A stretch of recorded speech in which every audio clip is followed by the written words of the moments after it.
السلام علیکم ورحمۃ اللہ وبرکاتہ۔ ان الحمد للہ والصلاة والسلام علی رسول اللہ وآلہ وصحبہ ومن والہ۔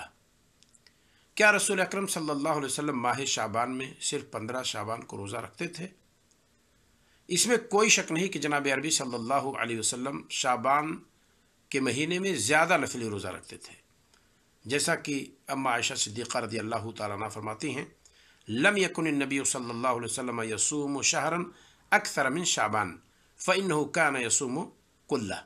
نبی کریم صلی اللہ علیہ وسلم شعبان سے زیادہ نفلی روزہ کسی مہینے میں نہیں رکھتے تھے، آپ پورے شعبان روزہ رکھتے تھے، یعنی شعبان کا پورا مہینہ نبی کریم صلی اللہ علیہ وسلم کا حالت صوم میں گزرتا تھا۔ یہ 1869 نمبر پر بخاری کے اندر موجود ہے۔ دوسری حدیث میں فرماتی ہیں، ما رأیتہ اکثر منہ صیاما من شعبان، نبی کریم صلی اللہ علیہ وسلم کو شعبان سے زیادہ نفلی روزہ رکھتے میں نے کسی مہینے میں نہیں دیکھا۔ یہ بخاری کے اندر 168 پر موجود ہے۔ سوال یہاں یہ ہے کہ کیا رسول اکرم صلی اللہ علیہ وسلم نے صرف 15 شعبان کو روزہ رکھا ہے خصوصیت کے ساتھ؟ شیخ الاسلام ابن تیمیہ رحمہ اللہ فرماتے ہیں، اس تعلق سے ذرا دیکھیے ان کی بات، اور یہ ہے اقتداء صراط المستقیم کے اندر موجود ہے، صفحہ 302 میں۔ کیا فرماتے ہیں؟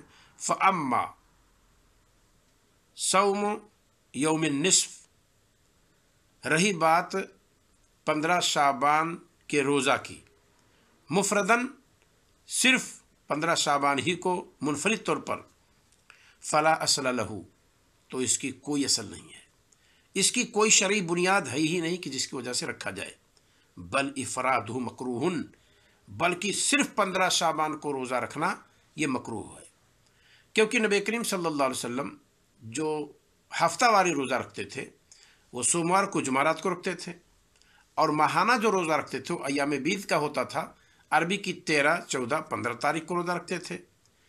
تو عربی کی 13، 14، 15 کو رکھتے تھے ہر مہینے میں، تو اگر آپ ایام بیض کا روزہ رکھنا چاہتے ہیں تو آپ بھی 13، 14، 15 کو رکھیے۔ صرف 15 کو رکھنے کا مطلب کیا ہے؟ تو ہمارے نبی صلی اللہ علیہ وسلم سے صرف 15 شعبان کا روزہ رکھنا ثابت نہیں ہے، لہذا ہماری اور آپ کی کوشش ہونی چاہیے کہ نبی کریم صلی اللہ علیہ وسلم کی اقتداء میں شعبان کے زیادہ ایام ہم حالت صوم میں گزاریں، حالت روزہ میں گزاریں۔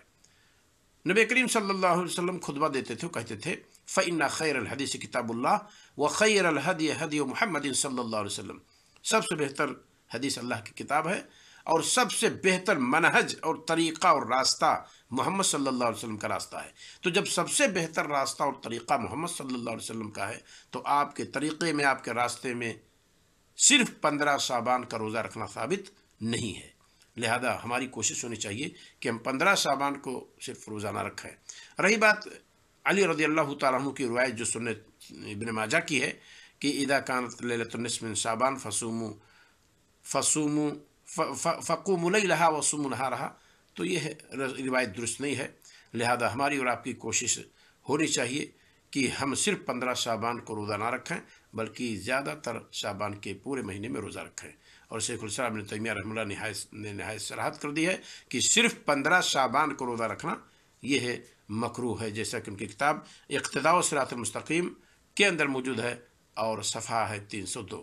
اللہ رب العالمین ہمیں نبی کریم صلی اللہ علیہ وسلم کی سنت پر عمل کرنے کی توفیق عطا فرمائے۔ السلام علیکم ورحمۃ اللہ وبرکاتہ۔